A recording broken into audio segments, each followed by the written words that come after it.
Nella povera casa alle falde del Vesuvio, da ragazzo Tony Cercola, per il suo sogno da musicista, trovò solo una scatola di latta che i napoletani con francesismo chiamano boîte.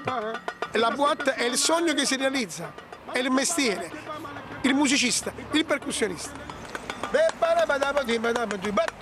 Ed è nato questo libro con Antonio Del Rico, devo dire, pazientoso Antonio, con l'edizione al nord-est, come conquistare il mondo con una boîte, 30 anni di esperienze, di sogni realizzati, di sconfitte e rivincite. Con quella boîte Tony Cercola è andato prima alla conquista di Napoli, al fianco di Pino Daniele, compagno di scene e di creazioni con Edoardo Bennato, Enzo Gragnaniello e tanti altri. Poi alla conquista del mondo.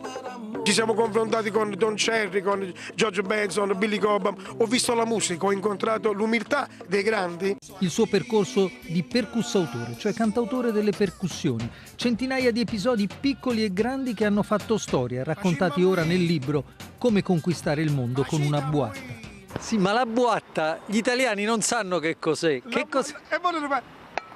Male che va, male che va, male che va. Mi basta per suonare una boîte. Male che va, male che va, male che va. Mi basta un po' di luce nell'oscurità.